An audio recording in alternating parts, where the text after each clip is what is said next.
Well, good evening and welcome to Jen Cares, powered by Chosen Counselors. I'm your host, Jen Cares, and the founder of Chosen Counselors, a nonprofit organization that seeks to inspire, motivate, empower, and strengthen individuals and families. As always, I want to say thank you so very much for joining us tonight. I know the Eagles and the Cowboys are playing, and I'm going to talk trash about them Cowboys. Come on, Eagles, make it happen, all right? But I thank you so much for tuning in to join us on tonight. I want to say thank you so much to Michael, Tiffany, David, Joe, and Victoria for breaking down Greek life on last week. We learned some new things. I hope you learned something new. Tonight, we are all about mental wellness, mental healing, because the mental needs some healing. And tonight's episode, we will talk about, it's themed around like a different world. After high school, it's a different world. But, it's a different world after any program or any life experience. Finding a normal can be a culture shock. And so, as the theme is a different world, my favorite show, I remember Jaleesa receiving some help from her roommates due to stage fright with speech class. That's a culture shock, doing something new that you've never done before. I remember when Dwayne knew who he can confide in. Walter, when a classmate was sharing that there were times that a man had to tell a woman what she wanted. Y'all know what episode that was? Essentially, the young man was trying to rape the young lady, but he got some help and support. So in culture shock is sometimes something going against the norm, okay? And again, we're talking about therapy. Because my girl Whitley went to therapy because she was jealous of Julian being engaged to Shelby, who was tall, pretty, beautiful, tall and beautiful, while also trying to figure out her life with Dwayne. So, I want to talk about, do you know who you can talk to, who you can confide in when the going gets rough? Who can you talk to? But let's talk about what culture shock is.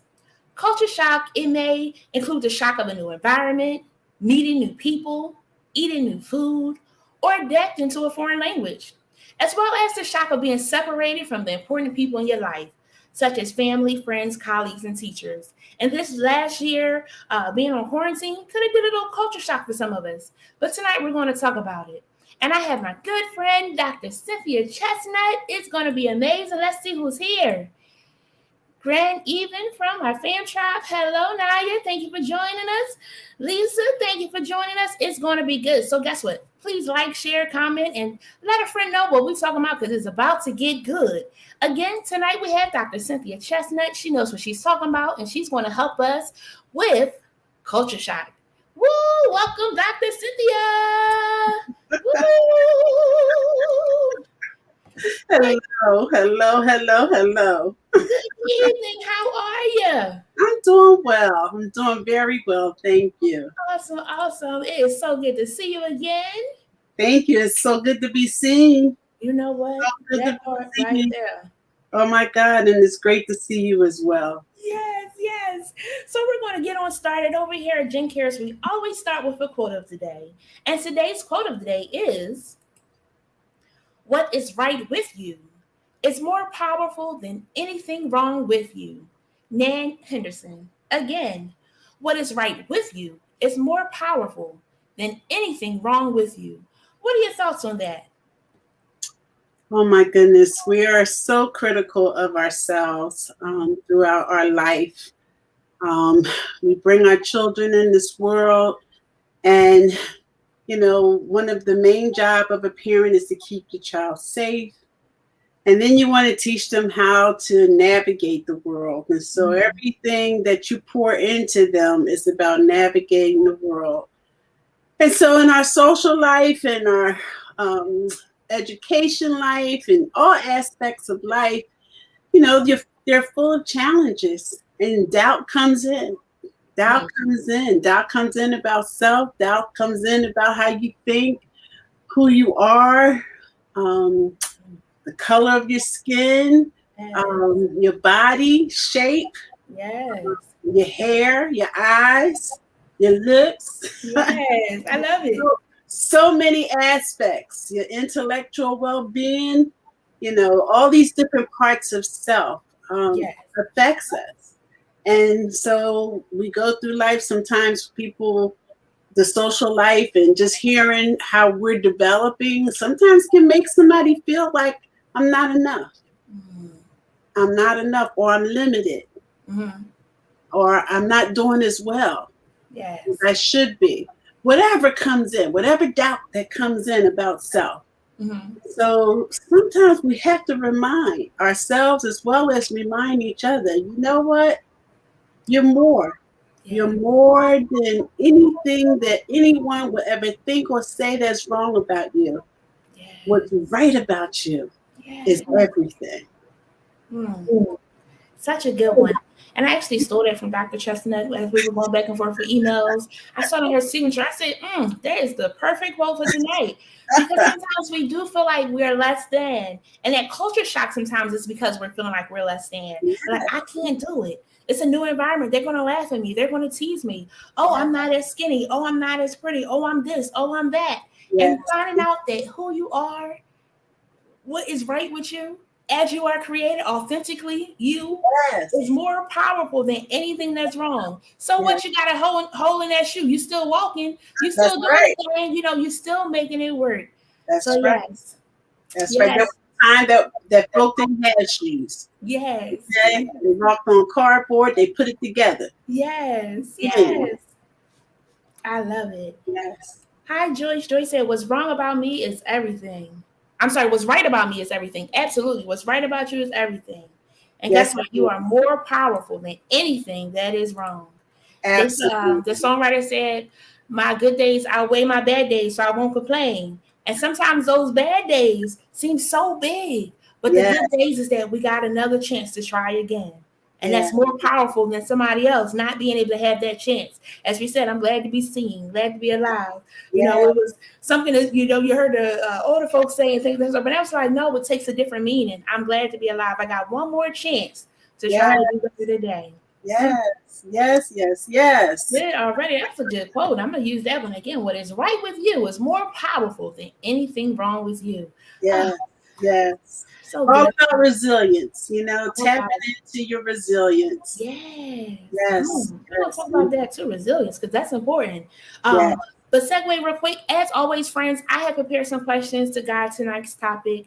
But friends, if you have a question or you want to engage, be sure to comment below, because this is a conversation for all of us. I know I might get tied up because I love talking about mental health and things because it's so important and so critical in our day-to-day life.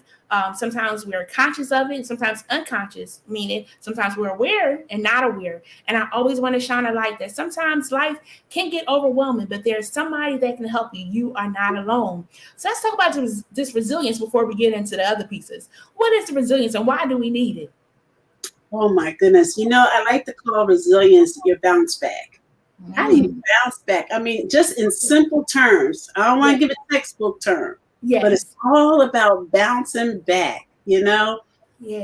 because we don't pay attention. We don't pay Mm. attention to our resilience, because our problems overwhelm us. The state Mm. of our life overwhelms us. The state of our society, we Yes. overwhelmed just from the moment we wake up and realize what's going on in life that day and how we have to travel and through it. My Travel Lord. through that day, just that day, let alone each moment as it shows up. So we don't really pay attention to how we bounce back, how we truly conquer. You don't want to wake up, but you wake up. You don't want to get in the shower and get dressed and get ready for the day, whether you're going out to work, Yes. whether you're going to be working from home. It just might not feel like it, but Yes. you press forward. For whatever reason, you pressing forward, and that's your balance. That's your resilience playing out. That pressing forward.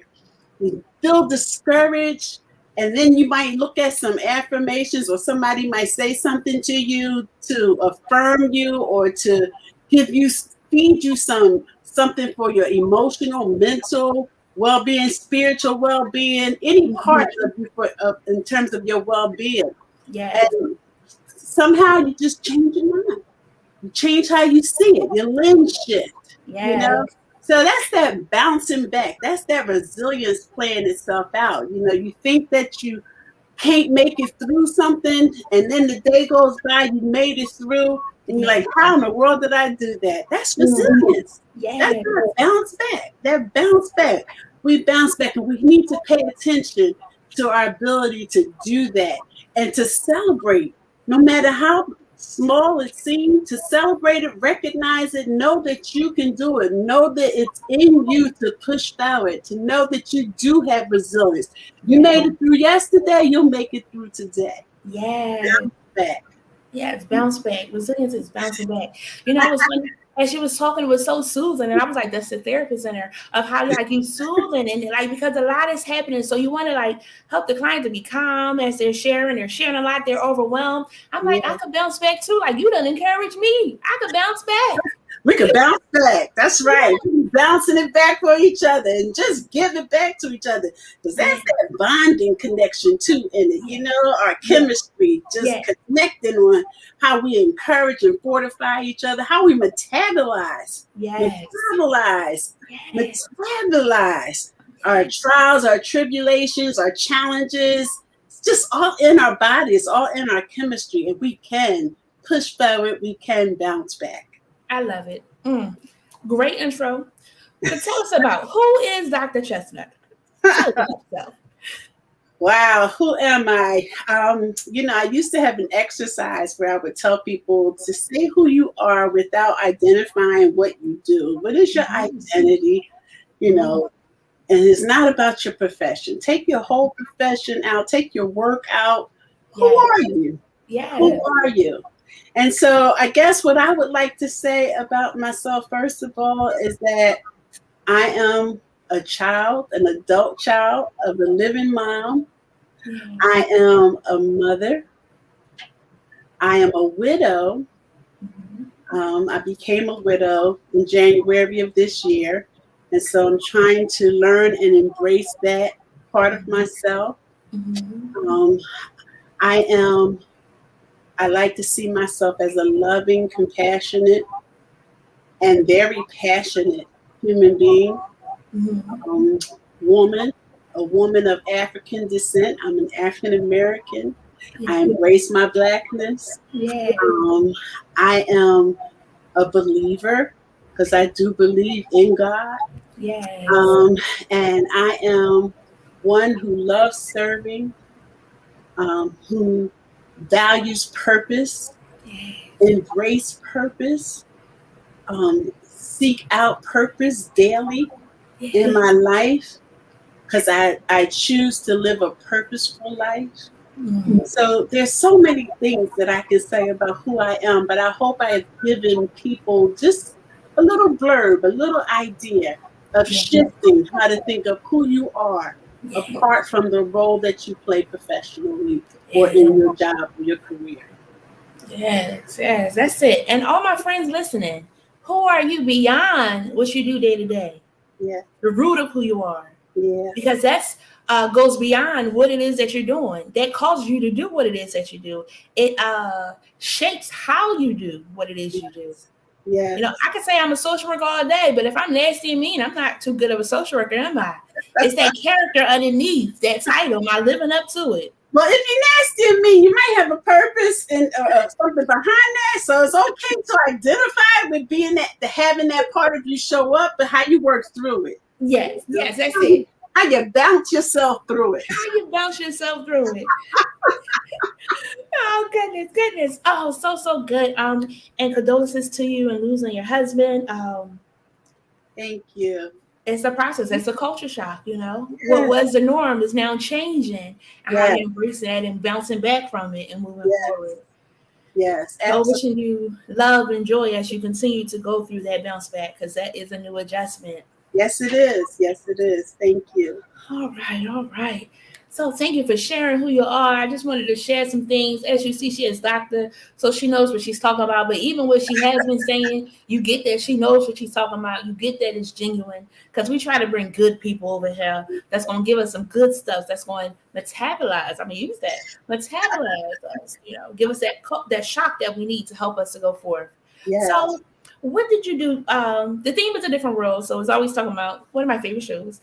The young people went to college. Did you go Mhm. to college? You know, what was your experience? You know, going away to school, or did you go away? I did go away. I went away as an undergraduate. I did go away, lived on campus for a couple of years, and then just commuted But the rest of my education was not about going away.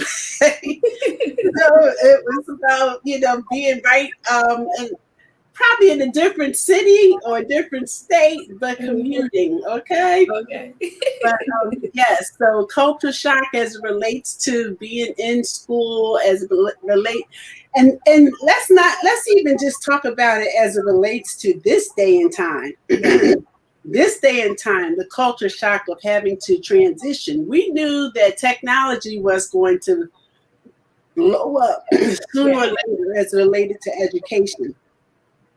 And it has certainly blown up because nowadays, we have all types of modalities and how the culture shock of transitioning into being in class online versus going to a building, a campus, and being on class. And so that is a huge culture shock across the board. And I think even though technology has kind of given us a preliminary taste of it prior to COVID, because we know that grade school and some colleges have had online teaching, and kids were able to also attend school online prior to COVID.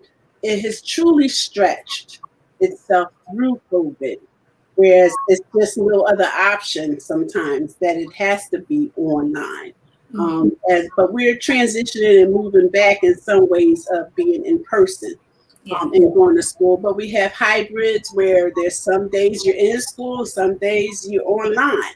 That's a huge culture shock. And the culture shock is not only just for the learner, okay, the culture shock is for the family adjustment. Yes. How it's impacting the family. And I just pray that parents have learned to value teachers in a way that they never imagined. Yes. I pray that they have, because God knows what teachers have been through. Okay.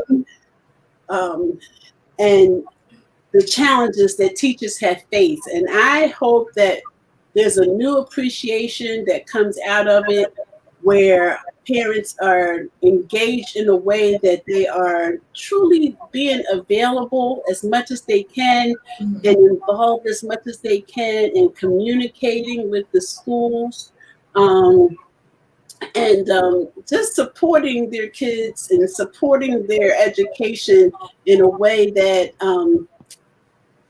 is really felt and appreciated, and there's some collaboration around it, because that's what's needed. And as adult learners are in school trying to go back and get an education, because now they want to, sometimes some people are now experiencing the benefits and making changes in their career choices, or even deciding, you know what, I'm going to go to school and get a career now. I want to spend the rest of my life doing something that's related to being online. That's a culture shock. They had the exposure, transition, didn't realize that they had that bounce back fortitude. Transition and build some adjustment to it, and still adjusting, but they're in awe. They're in awe of themselves and how they're able to actually do something that they probably didn't think that they could do, as well as being in awe of their children who are in school, going to college, and whether it's their first year, second year, third year, whatever year it is, that they're transitioning into being in a school environment, whether it's online or whether it's in person. The culture shock of all of that, I think people are learning, wow, I can do it. I can actually do it. I can do more than what I thought, and building a community around it, because they're not alone, and they don't have to be ashamed. Don't have to be.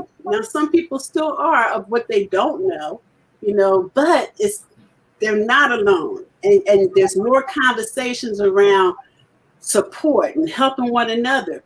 And I just love it because you see the older people, adult learners pulling in their kids. Show me this, show me that. And so it's building an engagement Yeah. between the adult and children, and trying to learn how to navigate new systems, through technology. Yeah. It's a huge culture shock all the way around. All the way around. Yeah. All the way around. And we didn't even speak on, like, so the parents that had to now be the teachers, or had to be the teachers and still had to do their jobs if they work from home. Yes. Another Yes. shock. Or even if you didn't have children in school, you figuring out, wait, I'm not going to the office. I am home, but my bed is so comfortable. Do I want to get out? And then the culture shock of having to go back, like, that process, it builds up anxiety.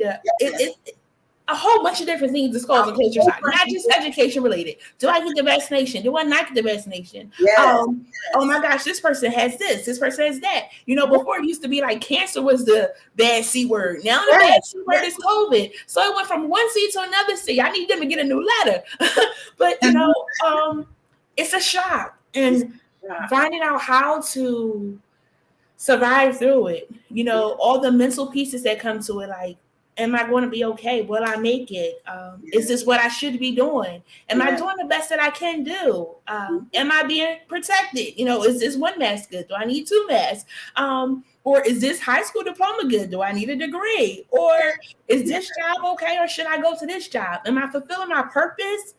Or am I just letting the days go by doing something that just gets me by? It really causes you to have that moment of reflection, of seeing yourself in the mirror. What should I be doing? Am I doing right? Yes.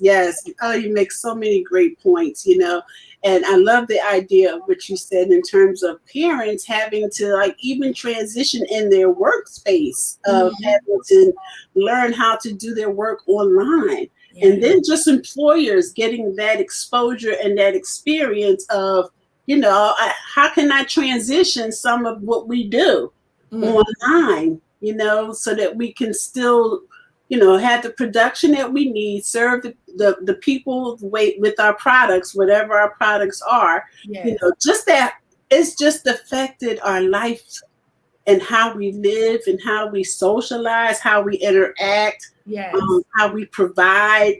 It's just affected every part of us, spiritually, where do I worship? How do I worship? Yes. What are churches learning about the edifice? Yes. It's like we know that's been important, but are people going to continue to go to a building? Yeah. What is this saying about the future of what services look like? Right. And are we challenging ourselves to think about it? Yeah. In that way, in a way that, and so it's causing us to rethink how we do things. Yeah. Rethink it, and so the shock of all of that, as well as it's overwhelming, so it's like you got to chunk it up into small pieces and try to figure out how to be task oriented to address a task at a time, and to delegate and build a community around who's going to do what, and how we're going to come together to do what. So it's challenging our network. It's challenging us in so many different ways. And it's a shock, but guess what?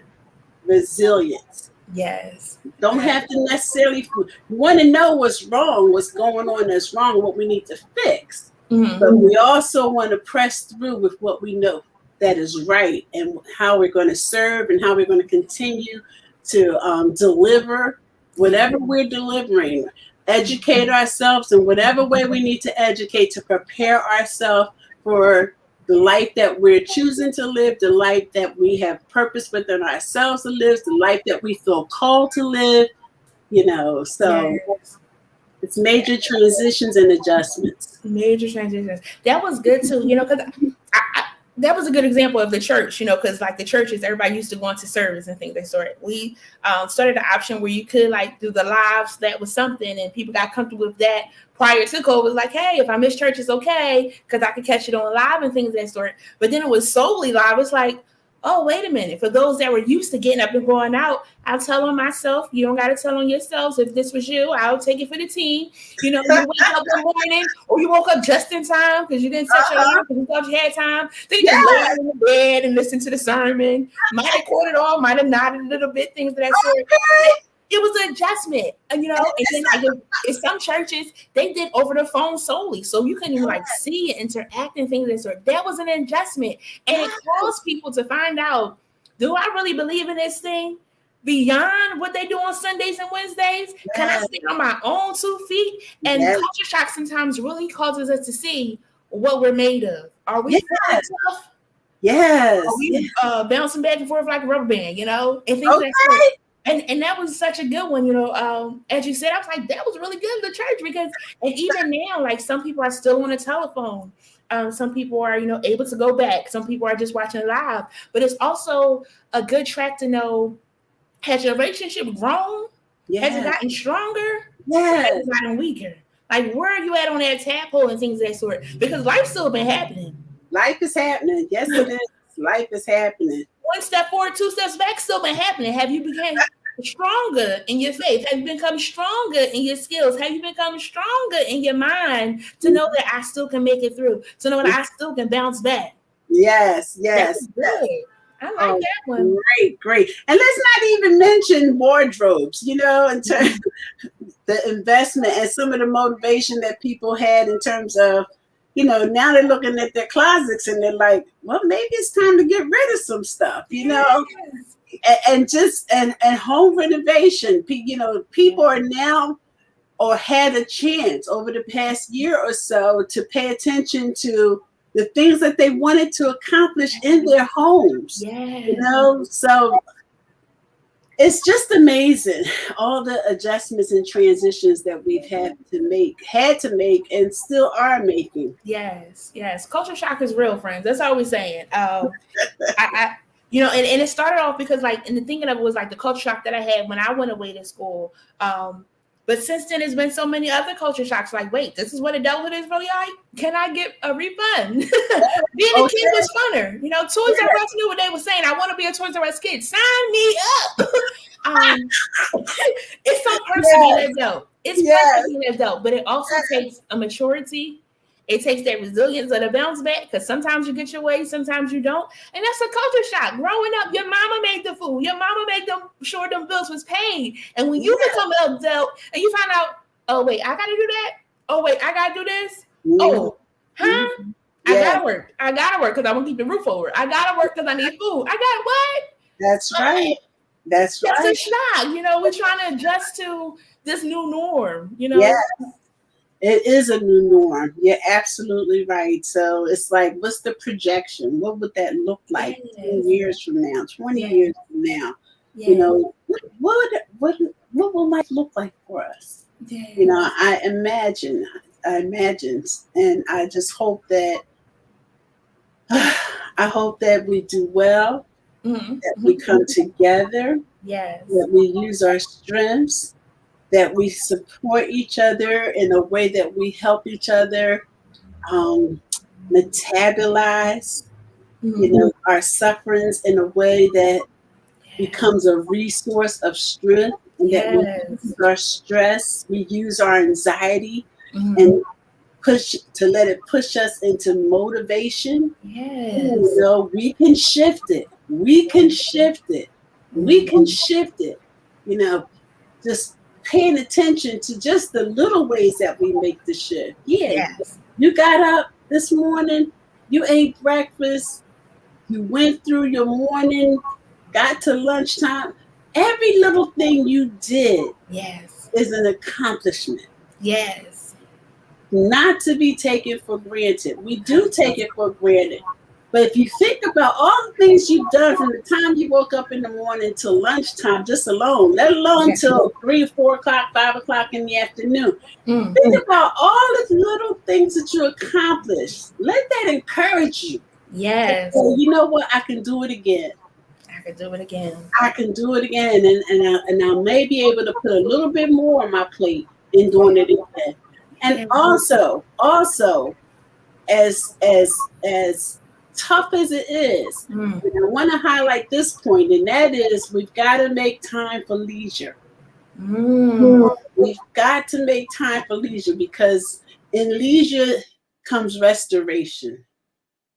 You restore yourself, you restore your body, you restore your mind, you restore your spirit, you restore your soul. It's a time for restoration, leisure for self, leisure with your family or a loved one. Yes. um, Give yourself leisure.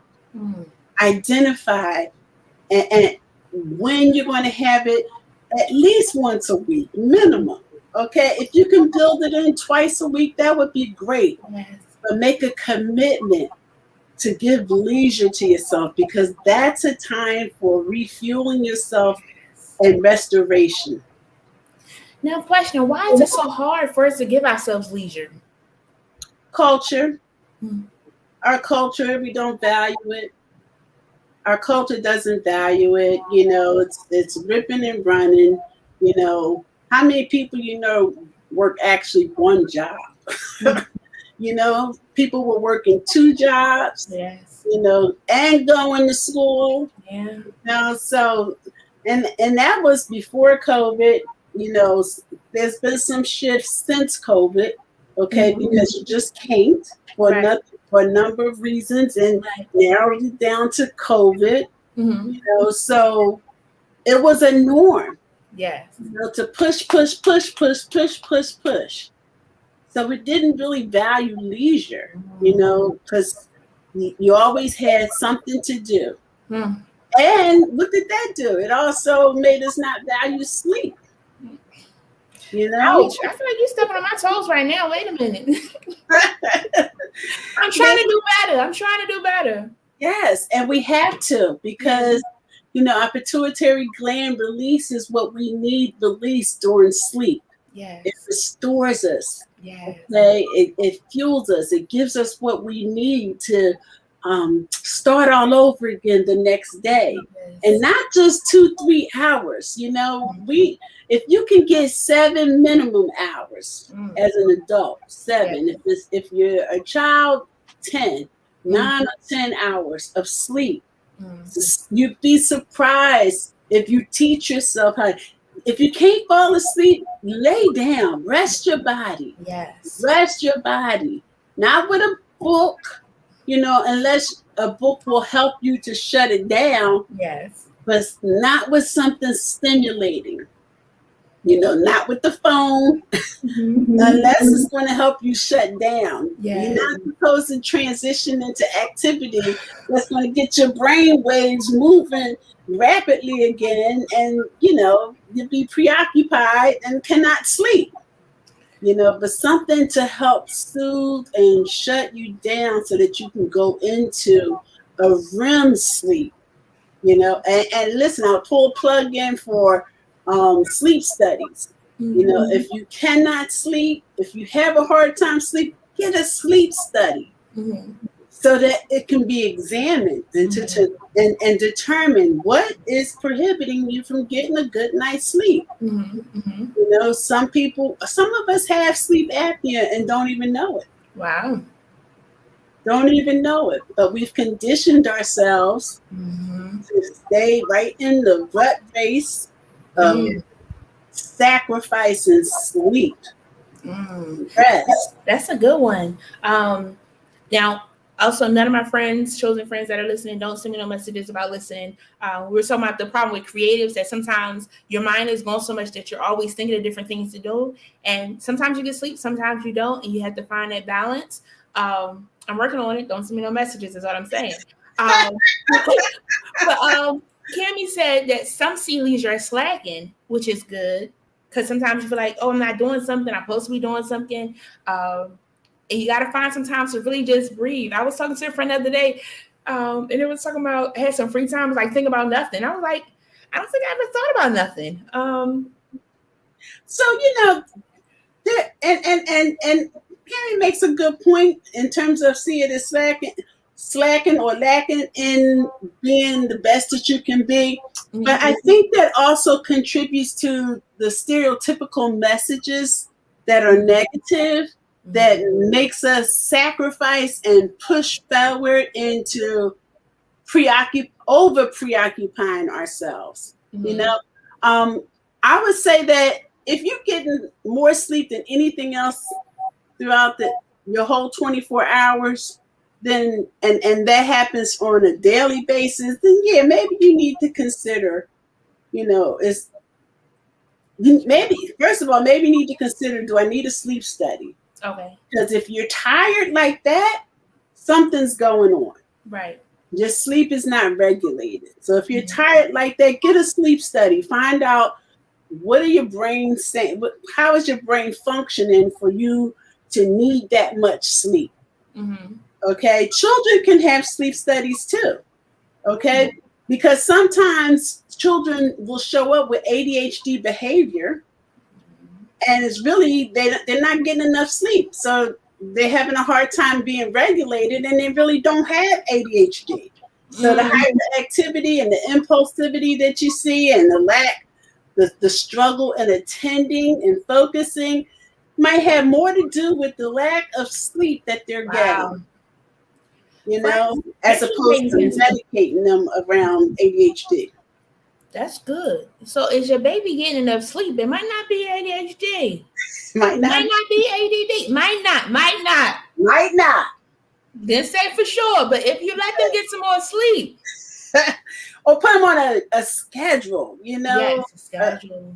So that they can shut down. But remember, when it's time to go to bed, you need that transition time to wind down, to transition into rest. Yes. That's good. Shauna said rest is best. Take some time to think about nothing.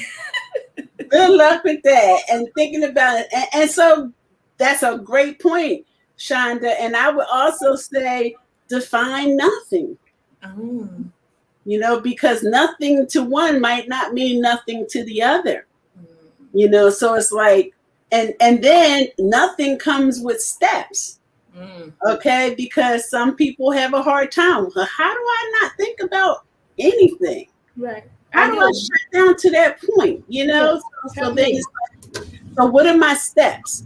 What are my steps in relaxing? And I would encourage you to integrate breathing, paying attention to how you breathe. Deep breathing. That's a great step. It'll help you transition into sleep. You're having a hard time sleep, focus on breathing. They used to tell you to count sheep, count cows, whatever. You don't have to count anything. If you want to count something, count your breath, how you take it in, and teach yourself to take it in slower and slower, and deeper and deeper, slower and slower, and deeper and deeper. That's going to release your tranquilizing hormones. We have the natural ability to release our tranquilizing hormones. So teach yourself how to breathe and rest. Yes, that's good. My Apple Watch has an app for breathing, and every so often it'll ding ding and say take a breath. And it's amazing how relaxing it really is, because it does cause you to stop whatever it is you are doing, and you really take that moment to kind of just focus. It's like a reboost for yourself a little bit. And you take the deep breath, inhale, then you exhale, and you do it a couple of times. And when you're done, it's like, oh, I feel all right. So it's those little things. And that's that time of taking a moment for yourself, because that job is going to keep going. That school is going to keep going. God forbid you leave or something happens to you and you fall ill, they're going to find somebody else to replace you. So they will move on. So we have to be able to take care of ourselves. We have to have that leisure for ourselves so that we can go further. I saw the thing the other day. It said, sis, take that PTO. Sometimes you gotta just take a day off. They call it a mental health day, whatever, and I always joke that holidays, I say it's a day off before it's a holiday. I want to sleep in a little bit. I want to kind of just do what I want to do. I know that it's Independence Day. I know that it's Thanksgiving. I know that's Christmas, but it's a day off. Let me have a moment for me. It's Saturday. Let me have a moment for me. Whatever it is, making sure you have that moment. Absolutely. Thank you. Uh, Yes. so in talking about culture shocks, we talked about a little bit, but what are some good steps to help us to cope with when things aren't going how we thought it was going to go? When the road looked great, but then it's a big pothole, how to get through that? Or when, oh, this is a good one. I was just talking to somebody, we were talking about relationships and how the person was with somebody and they thought it was going great. And then a big red flag came out. Like, what are those things to kind of help support people through those road blockages in the road? Okay, well, you named a few things. You talked about within the context of a relationship when you find out that when you think that it was going to be a good relationship and then something shows up as a red flag. And you also named just in life in general when Yeah. you feel stuck. I think that's what you Yes. Yes. referring to in life in general when you feel stuck. So what is some good strategies to get through it? Yes. So, okay, so let's talk about relationally first. Okay, so that's a tough one, because I don't care how much you think you're controlling your emotions, it's not until it goes sour that you realize I'm in deeper than I wanted to be, or deeper than I thought I Yes. was in, and when you find out, oh my goodness, this is a red flag, what am I going to do? And you feel, concerned, Yes. a little fearful Yes. about how emotionally um, invested Yes. you are. Um, and so it's like, how do I step back? Mm-hmm. Okay. And sometimes, folks, we just have to practice the behavior. Sometimes we just have to do the behavior and not rely on what we feel. Mm. So, stepping back, pulling back, what does that look like behaviorally? Mm-hmm. Does that mean, okay, let me stop talking as often as I talk to him or her? Mm-hmm. Um, and what will be my frequency? What am I going to actually change in that? Because I really need to rethink some things. Um, what do I need to examine? And how much mental space am I going to give to thinking about this?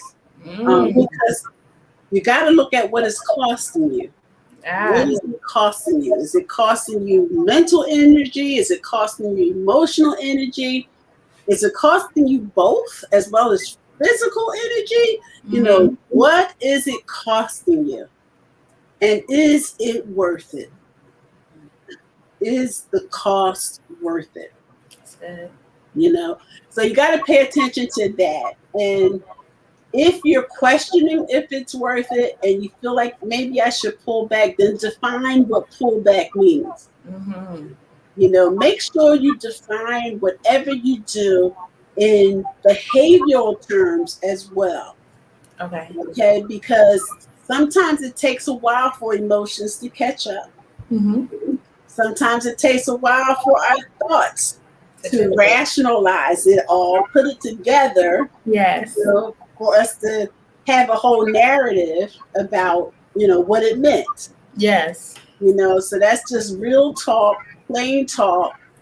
So figure out first what's going to change in your behavior for you to get some affirmation that's going to lead you one way or another. And then nurture and pay attention to how you help your emotions, how you help your thoughts to pull the narrative together, and how you feed yourself spiritually as well, Yeah. um, how you take care of your overall well-being. Mm-hmm. Yeah. So that's for the relational aspect. And the Can we pause there? same. Hold on, let's pause there for a second because that was good of how sometimes it takes your feelings a second to catch up. Because I've been in some situations outside my business, what we do sometimes, where I didn't realize that my heart was broken Mhm. until after it was over and it had been a little bit of time. I was like, wait, like, what? My behavior was to step away because it wasn't no more, it wasn't good for me anymore.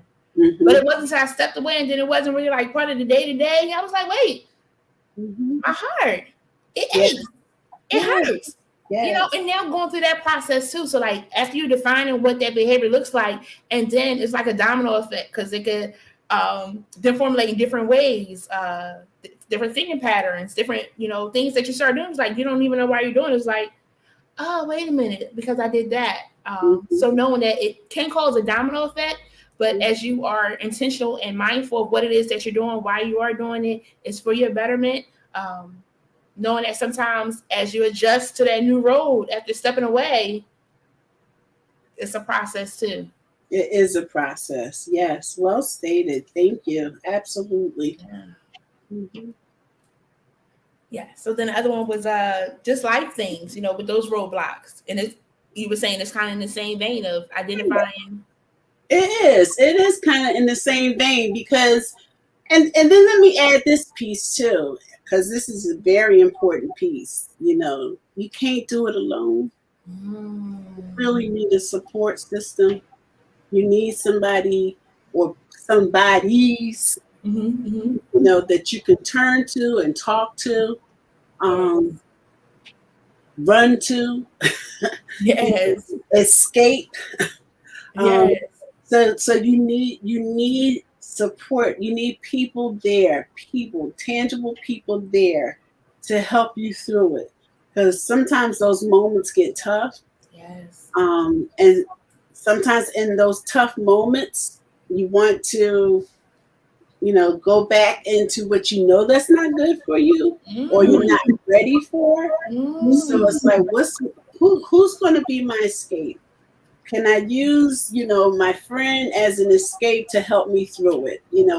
Talk me through it. I'm about to jump, I'm on the ledge. I'm about to jump into some hot water. Yes. Yes. Or some cold water. Or some cold water. Yeah, some cold water. And it's just not going to be good, once I dry off. Okay.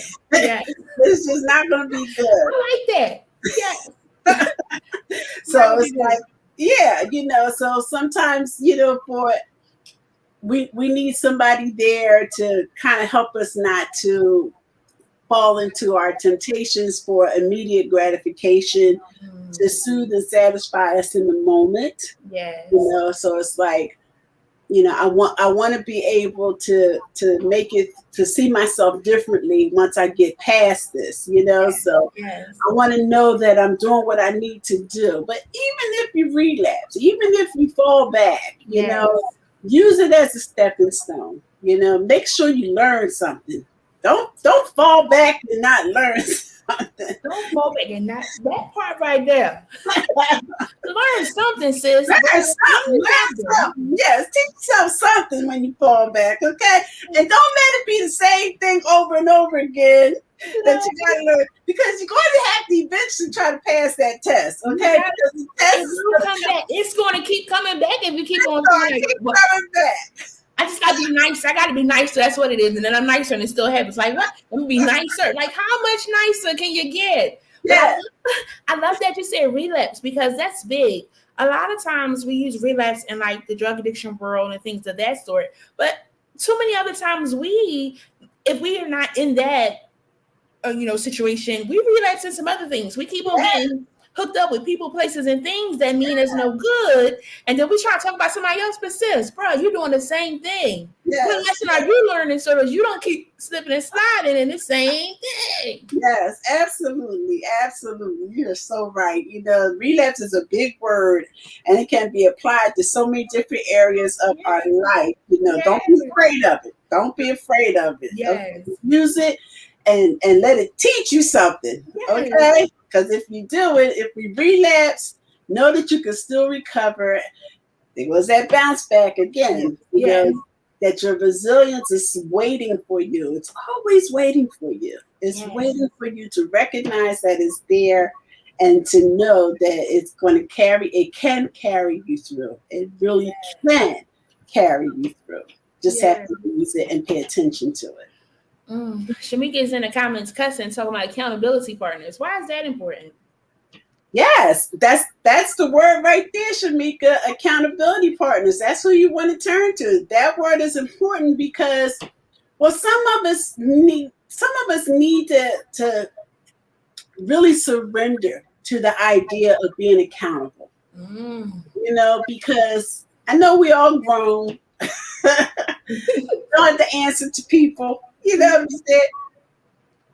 But it's something about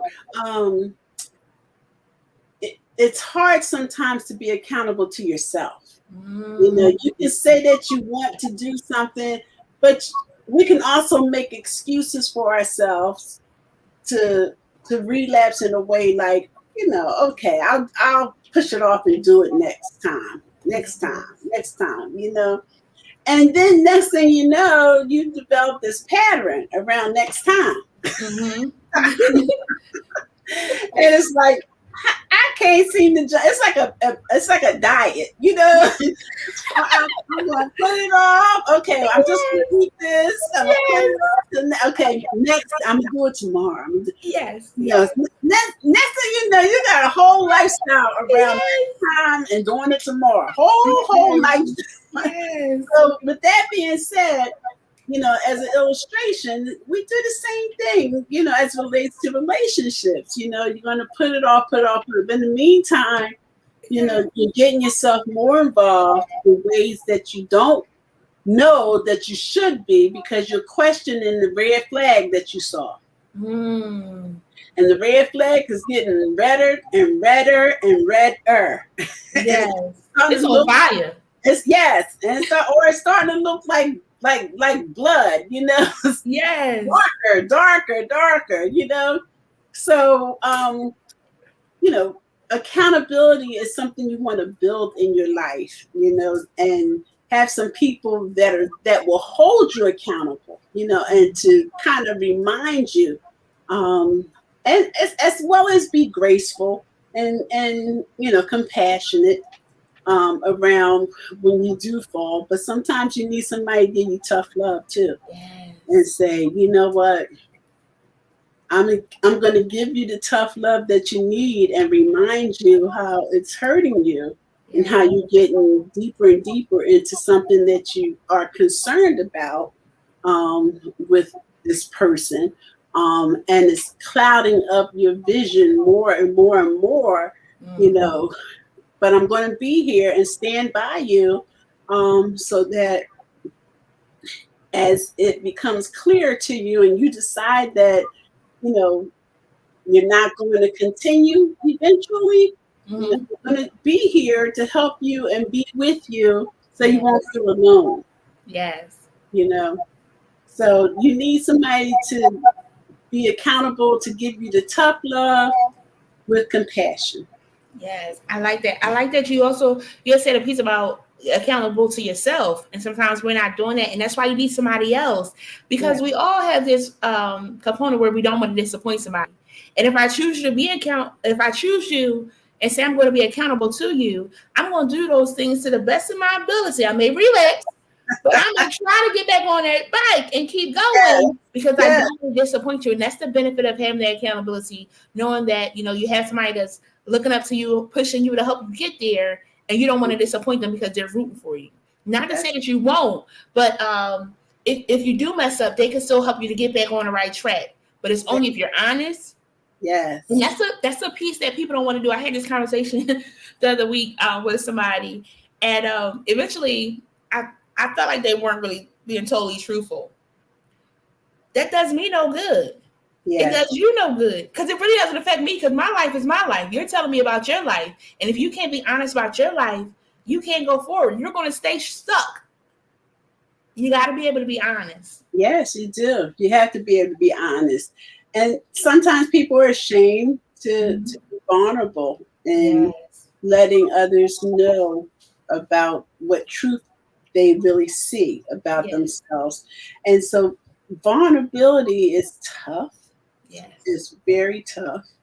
And you can be aware and might have some shame, around being vulnerable. Um, but you got to find somebody to trust Yes. so that you can expose, and expose yourself in a way that, because sometimes when you expose, it helps you through that shame. Yes. It helps you through that pain, you know, and it helps you to want to dig deeper within yourself, Yes. to build more security Yes. within. Yes.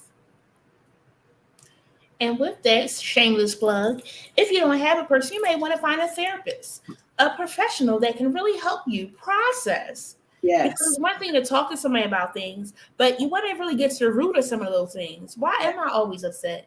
Why am I always frustrated? Why do I always respond that way? Or maybe not always, because it's not always, but I do it enough where it's of concern. You Yes. know, I may not always respond where I blow my top off, but I do it enough where it's like people don't always want to be around me, or not always. Sorry, I want to use always because it's not really always. Exactly. People don't want to be around me sometimes because they know I have the capacity or the potential to do something that's Yeah. going to cause them to be like, mm-mm. So Yeah. again, talk to a therapist, a Yes. counselor, Yes. to really process, and get to the root of the issue of why it is that I'm doing the things I'm doing. Why Yeah. can't I get out of this barrel that just keeps pulling me down? Is it Yeah. me that's pulling me down? Yeah. Then how can I push myself up to get up and out? So well said. So well said, Jim. Because we always talk about therapy over here. I try to bring it in all the time because, they feel like it's not important. And unfortunately, the male seed is always, or not always, the word again, the male seed, it seems that they feel like they can't, verbalize and share what's going on with their lives. And they do really talk. It's just being able to be comfortable, to be able to be open, to be vulnerable, to share what it is that's going on and know that the person that I'm sharing it with is going to, take it, not judge me for it, and Yeah. help me where I am. Because Yeah. if you're going to judge me, I'm not going to talk to you anymore. Mm-hmm, mm-hmm, And we don't really want to judge too many people because we got some stuff that can be judged too. So we Absolutely. want to be mindful. I'm always mindful when somebody tells me about their life because one, they don't have to. Mm-hmm, mm-hmm. Two, they felt comfortable enough to say it. I don't want Yeah. to mess that up. Yes. So Yeah. I want to now say, okay, so what can we do about it? What helps you to feel better? And then I get these questions and all these different things. They're like, what do you do? I mean, sometimes I do a little therapy or whatever. They're like, oh, okay, because I felt so comfortable. But again, if you have somebody that can really help me, because I could not be a therapist to be trained to know the different things of how to like peel that onion back. Mm-hmm. And if I'm not careful, they'll open it so much up and then they'll go out and they're still open. We want to be able to still keep them covered and protected. So that's why you go to a therapist. Yes, yes, absolutely, absolutely. And if it helps to even just say that, because sometimes I tell people, because there are different cultures that really struggle with therapists, and we as African Americans, Mm-hmm. we're one of those cultures that struggle with going to therapists, and then gender. There are men who struggle with the idea of going to a therapist, Yes. and so. What I try to tell people, listen, we're accountable to hold your secrets. Yes. We will hold your secrets. If you're going to harm yourself, then we cannot hold your secret. Right. Right. We will not hold secrets around harming yourself or harming someone else. Yes. That's when we will break it. Yes. And even with children, if you harm a child, we can't hold that secret. We have to put it out there, because what that says to us is that you need more support. Yes. You need more support. And that's what it's all about. Yes. Because if you feel tempted to that extent to do harm to yourself or hurt someone else, then you don't have enough support. Right. And so therefore we're going to reach out in a way that's going to try to get you more support. Yes. So, put it out there just to kind of emphasize the trust that you can have in the process. Right. And then you want to pick a therapist also that you feel that's a good match. And maybe they don't feel like a good match, but give it a try. Yes. Hang in there and see, because that therapist that doesn't necessarily feel like a good match initially might be the kind of therapist you need. to help you through some things that, somebody else probably would not have helped you in the same way. Yes. You know?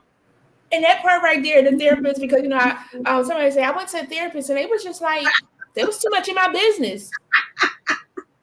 Yeah, well, that's what we do. That's what you got to do to find out what's going on. One, right? So then and then that accountability piece coming too. Well, how do you feel? Why do you think you did it? And then you start processing why you think you do it. Like, no, I see what you're doing. I'm helping you. That's what we're here to do.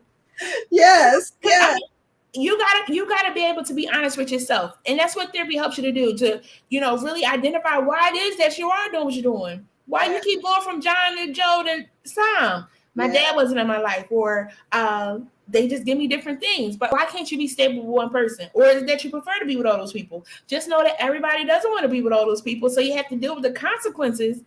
If whoever those three names I said find out about each other and they didn't know they was three of them, So really, we will help you with the why, because you just might not know. Yeah, you just might not. You might not know the why, which is why you're coming to us. So we're going to get all into your business for sure. That's what we do. But it holds us accountable as well. Because as we dig, we're digging to try to help you accomplish what you're trying to accomplish. Yes. It's funny. It made me think of A Different World again. Whitley Gilbert, she went to therapist to see Dr. Langhorne, Debbie Allen. And she was talking about the issue that was going on. And then Dr. Langhorne started saying, tell me about when he was a childhood. She was like, what does that have to do with right now? Mm-hmm. And what I want to highlight is that sometimes your right now was a domino effect of something that did happen some years ago. That's right. You're responding this way because such and such did such and such or whatever. And then you're trying to identify what that was, deal with that, heal from that, so that in your now, you can move forward in a healthier manner. Yes. Well stated. I love that. I love that show as well. Yes. But you're helping me to remember some parts of it. Yes. And then you gotta relax, release. I love it.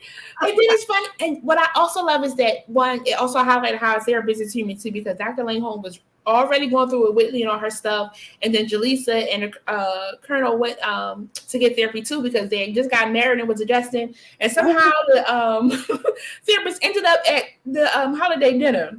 And she was like, well, I wasn't going because he was with my husband. And then her wig falls off. It's a whole circus. Oh, my goodness. They had to then encourage her to say, relax, relate, release. And then she was able to go back. It was just so funny. But therapists are human too. We got our stuff that we're going through too. We're working to process it. And exactly. The interesting part is, as a therapist, you tend to almost therapize your own self.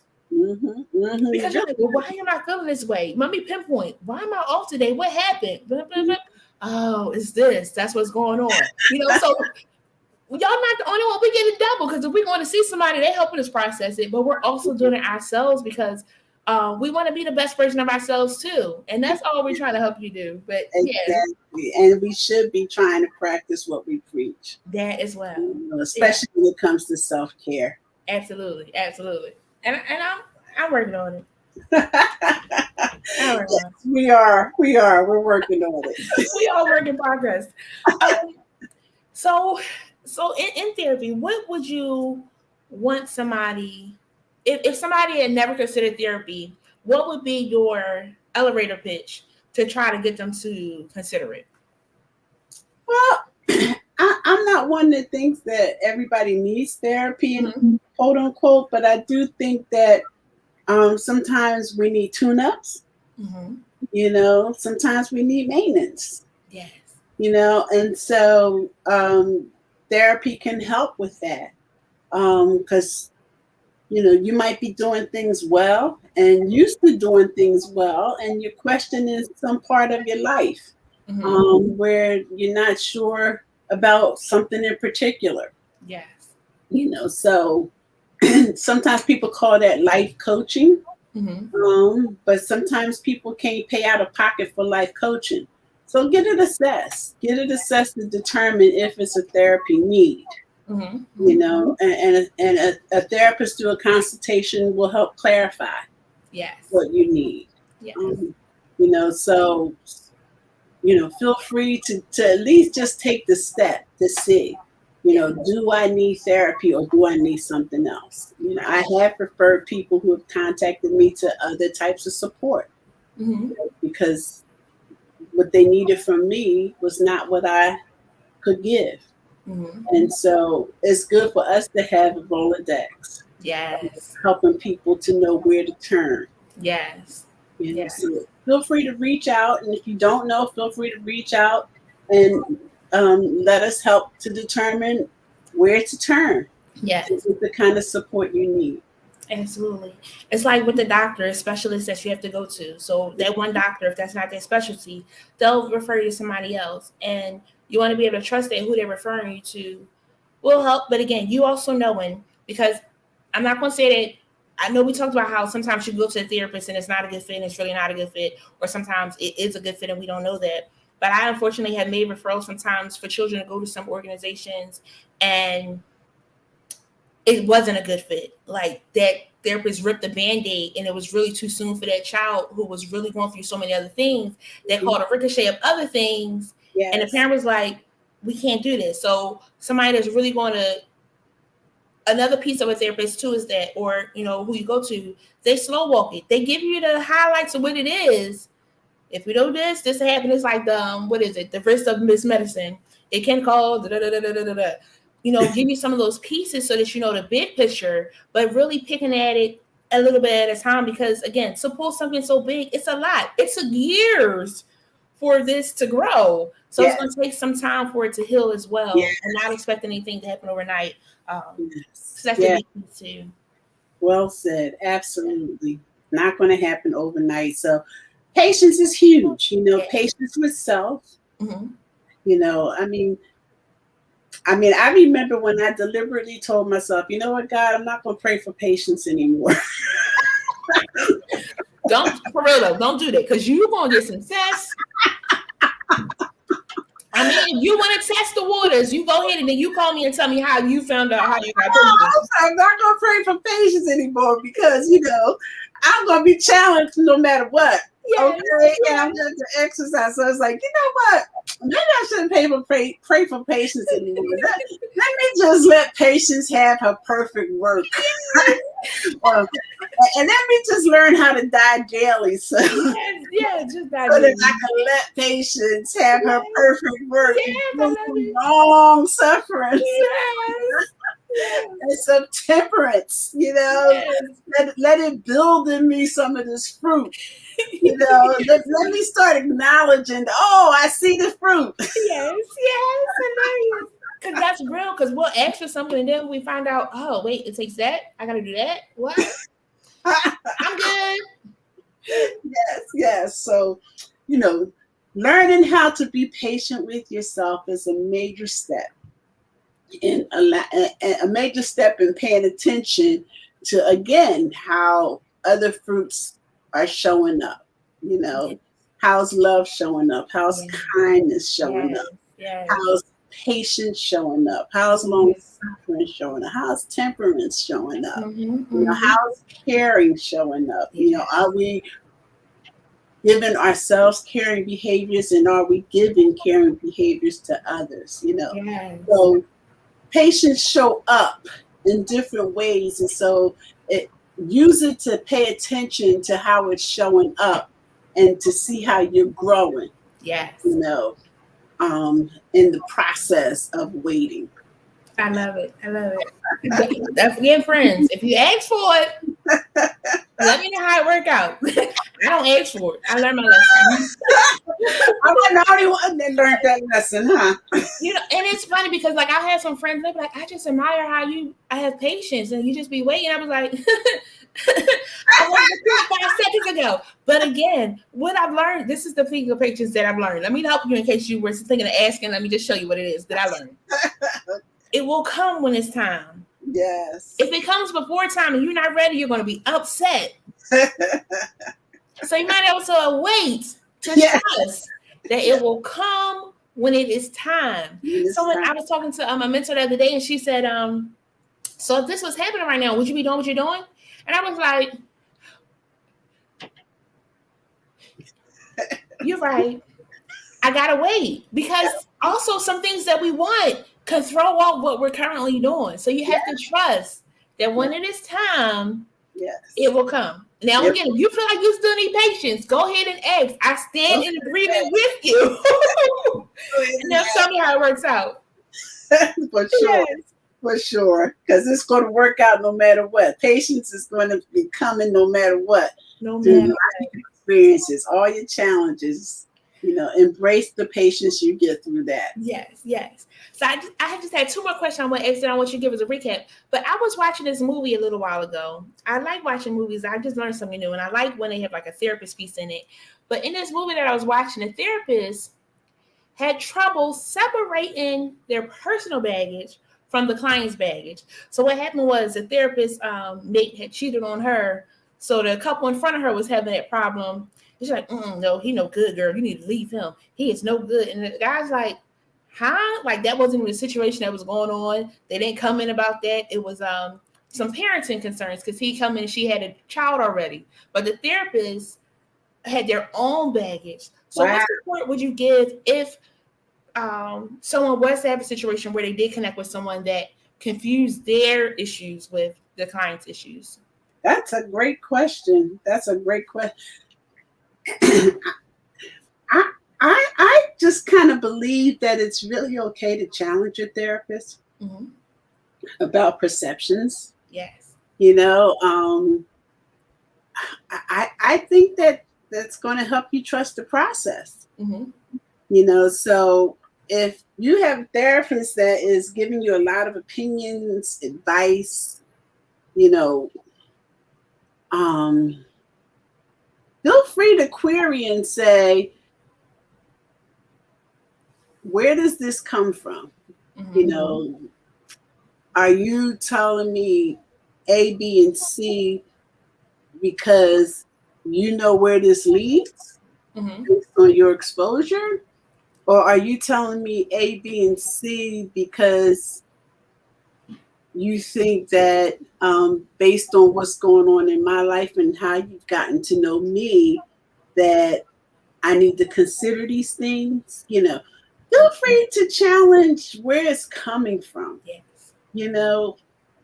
They may tell you, they might not, they may be honest, they might not, because sometimes, again, we're human, Right. and sometimes we're not realizing that we are coming from a place Mm-hmm.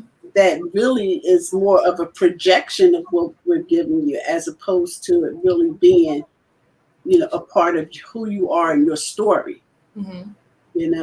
But you are in charge of treatment. And that's how I like to tell people, listen, this treatment is based on you. You're in charge of it. I'm going to learn about you and our experience. And as I learn about you, I'm going to talk to you and try to see life through your lens, so that I can be there to help coach, guide, relate, get all into your story where you feel like I'm really a part of it. Yes. That's my aim. And so it would be important to also ask therapists, Mm-hmm. so what position do you come from? Because sometimes we come from the position of an expert, because I do call myself an expert. If you go to my website, you'll see that, she calls herself an expert. But I'm an expert in the context of seeing you as the expert. Yes. Not the expert in terms of I'm going to give you direction that you need to follow. Because if you need it, you can go talk to your mom, your dad, somebody at authority in your life. Yes. And that's not who we are. Right. Right. You are the expert to teach me about your life and to teach me how to help you. And I'm going to use my skills, my abilities, my training, the research. I'm going to use all the tools that I could use, Yes. in helping you to accomplish the goal that you're trying to accomplish. Yes, absolutely. And it's so good because sometimes as well, in regular conversations you can have with someone and what you said didn't come out or wasn't received how you meant it. And sometimes in that, they could take it in and run with it. They have to say, no, what I meant was, what I'm saying is. So clarifying and really having that banter of questioning, because that also helps you to pull out everything and make sure you got all the weeds out and it's presented where they know what it is that you're saying and how you're feeling. Absolutely. Absolutely. And maybe you're coming to therapy and you're saying, I want to know how does these type of situations end up? I want to know that. Okay, well then we're going to tell you then. We're going to look at the research and we're going to tell you. Yeah. Or maybe we're going to tell you based on our own clinical practice, what we've been exposed to and how we've seen these things turn out. Yes. So it's okay to ask for a context. Yes. What's the context of what you're giving me so that I can, decide whether I want to trust it or not. Awesome. Robin said, Dr. Cynthia, you are an expert. Exclamation point, smiley face. Thank you so much, Robin. And that's it, because when you've been in the field enough and you know what it is you're doing, you have history. That was your life experience, was the research to help you to get to the,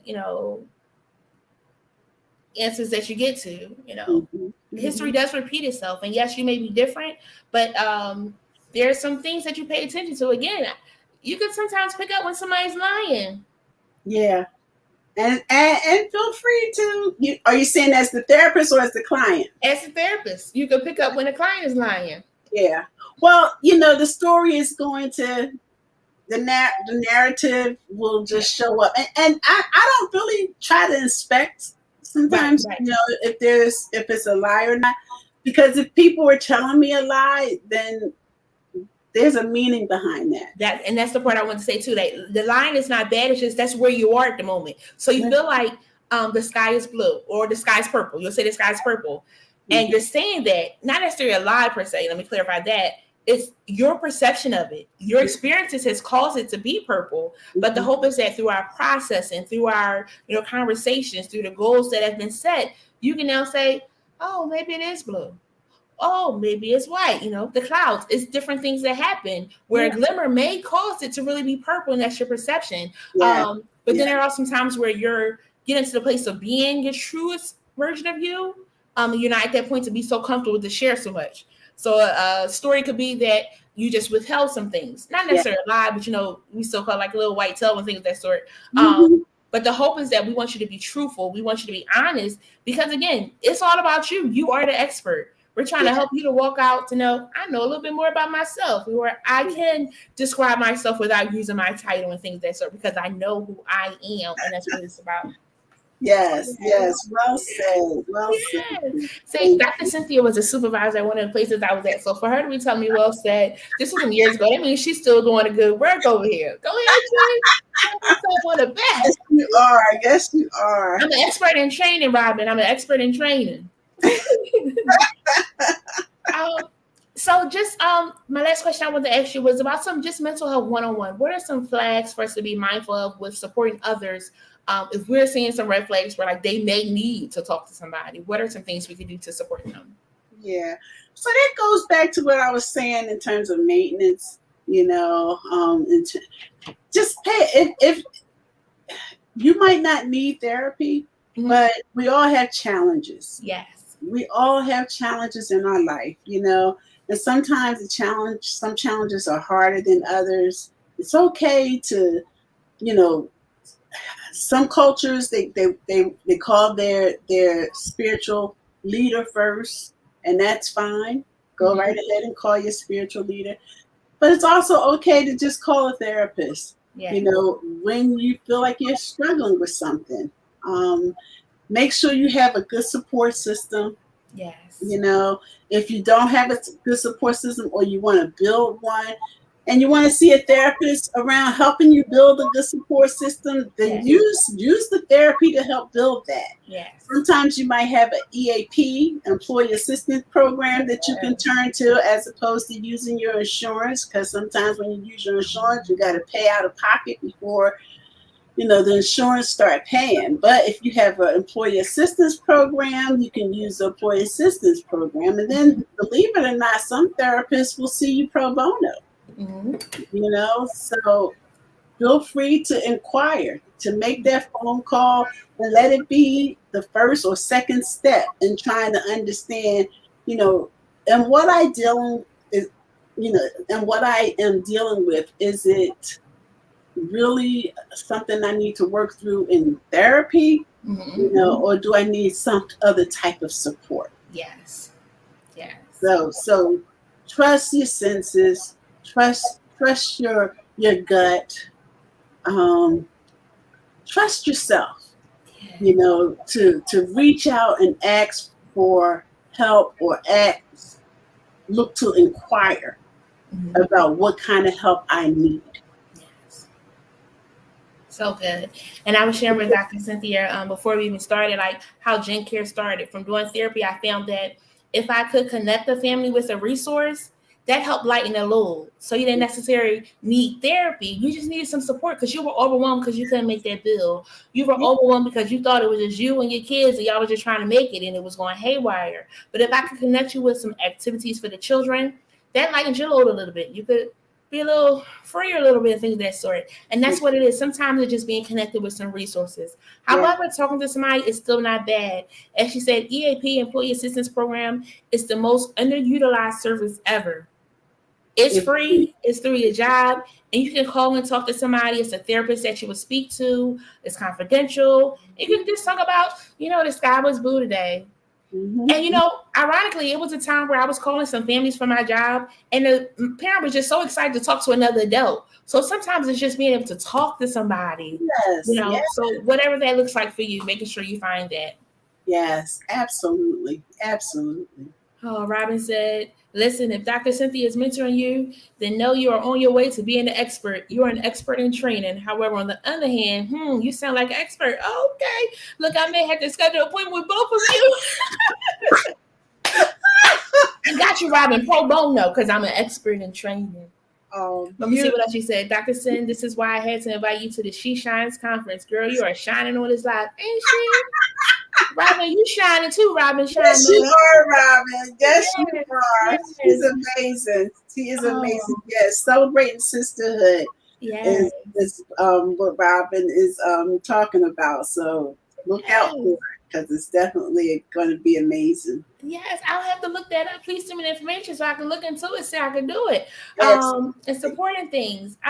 This has been amazing, and it's always funny because like before we start, it's like a theme, but it's like whatever needs to be talked about is what I want to happen. So we talk about sleep studies. So friends, if you need one, get yourself one. If Yeah. you're having problems with sleeping, let's work that out. Taking And some leisure. yeah, and even if your children are having trouble, Yes, even if your children are having trouble, they can get a sleep study as well. Want to get that checked out, make sure everything is good. And a yeah, piece of culture shock too is when I'll talk about this because I got some friends that have recently started wearing glasses, or some friends that post wear glasses and don't wear them. And the culture shock is that their eyes aren't as strong as they used to be. So yes, it's a possibility that things will not be as strong as they used to be. So what can we do to support? What can yes, we do to aid? So then we get glasses, we get contacts, we get the yes. laser surgery and things of that sort. But whatever it is that's not as strong as it used to be, find out what you can do to get it stronger. All right. That's what it's all about. Abs- Any closing thoughts from you, Dr. Chestnut? Well, I'm just honored. I'm so honored that you have allowed me to share this space with you. Yeah. And I'm just so grateful, and I'm humbled by it. And I'm just so proud of the work that you're doing, and definitely going to continue to put the word out about Jane Cares, because Yes. Jen truly cares. And I just like to encourage any and everyone that's listening to please treat yourself good. Treat yourself good. Love yourself. Um, the evidence of loving yourself is how we take care of ourselves, what we put Yes. into our bodies, how we socialize. Treat yourself well, and let love come to you as well, with Yes. people treating you well as well. Mm. That's a good one. I'm learning that one. Let the love come to you because sometimes you feel you're alone and you find out that you really do have a village that's supporting you, that's Yeah, backing you, that's cheering you on. So know that you are not alone. Jen cares, Dr. Chestnut cares. There are some people out here that cares about you. absolutely, Oh, absolutely. awesome. I thank you so much. Look, Look, Robin is on it tonight. What she say? She said, girl, say no more. I just may have you as a special guest. Look here, girl, let's make this happen. After this live, I got you. I'm coming over and seeing what you're doing. I'm coming over, Robin. I'm trying to shine. I shine, you shine, we shine together. Yes, yes. I'm going to check you out. Yes. I thank y'all so much. Do be a friend and share this with someone that may be able to take this information and go a little further, knowing, hey, everybody doesn't need therapy, but you can test it out if you need it. And if you go to therapy, it doesn't mean that you have to continuously go. Sometimes you just go every so often. You know, oil change, as we said, a checkup. You go every so often for that oil change, or you hear something or you feel something off, you want to reach out and talk to somebody. Yes. It's available to you, whatever way you try to go. Unless you have a trusted friend who can process through this. I have some friends that sometimes call me, thank you for being my therapist. I'm like, I'm not your therapist, but I'm grateful that you talk to me. I'm grateful also that I'm able to be that person, because life can get hard sometimes. And we want to be able to help somebody else. So I'm grateful to be that person to help others. So again, this is what we're all about over here at Jen Cares, caring for the people. So thank you again, Dr. Chestnut. This is amazing. Thank you so much. Yes, thank you. May you have a great, great evening, and we'll be in touch. All right. Thank you so much, Jen. You too. Thank you.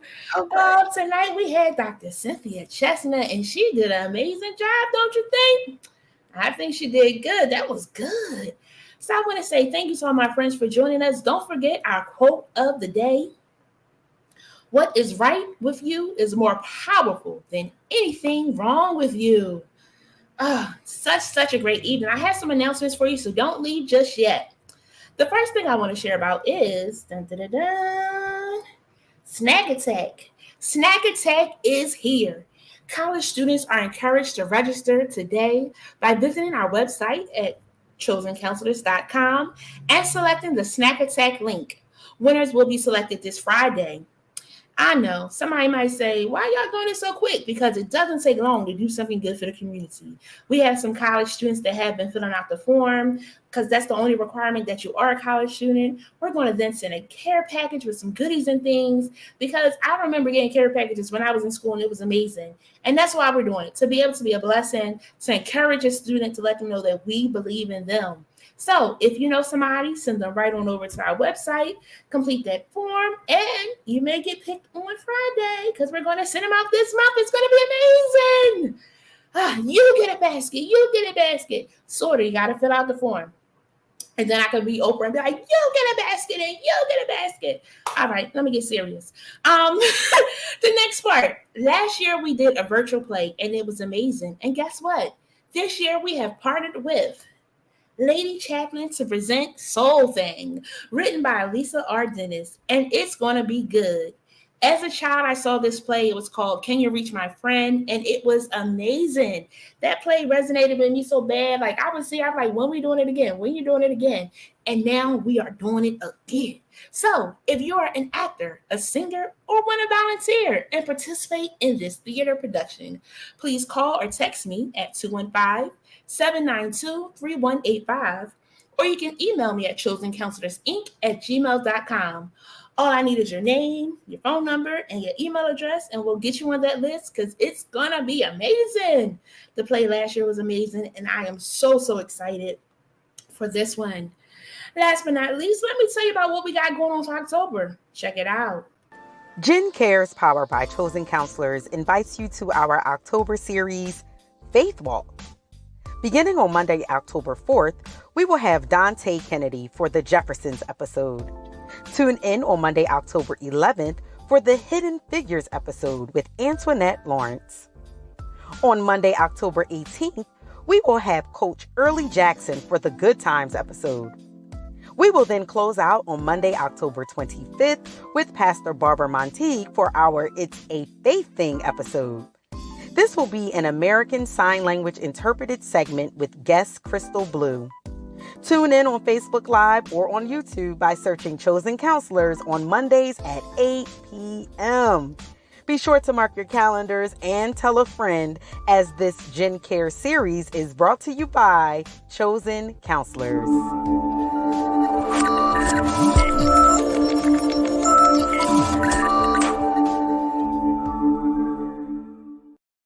Oh, it's gonna be good. good. I'm telling you, that faith walk is already getting me, and we're not even in that series yet because it is a faith walk, believing and trusting and knowing that it's going to work out as it should. So be sure to tune in October, as that's going to be amazing. Let me see. Robin said, "Is that Evangelist Lisa Ardennis who lives in Chester?" Yes, it is. She is who we're partnering with, and she wrote the play. It's going to be amazing. Can you reach my friend? I'm telling you, that play, I just loved it. I still have it on VHS. I do have a VCR. It is what it is. Just some good things that you want to hold on to a little longer. Eventually, I'll get on the DVD. However, right now, it's doing just fine. But again, I love you all. I thank you all. So again, Snack Attack, if anybody wants to participate on Friday, October 1st, we will select our winners. Come on, let me say, you get a basket. You get a basket to play. If you want to be a part, be sure to give me a text, give me a call, email to let me know that you want to be a part. And lastly, be sure to join us next month for our series Faith Walk. I'm really excited because our last episode, as you heard, is going to be an American Sign Language interpreted event. Why? Because Pastor Barb is a pastor at a deaf church. Do you know how many deaf churches are around? Not that many. And sometimes it's a faith walk to meet a need that needs to be met. So again, we're out here, it takes a village, and we are doing a dang thing. So it's going to be amazing. Please do check in. I love you all for real. I feel like that's all my announcements. If you have any questions, always reach out. I love you all. Until next time, love you.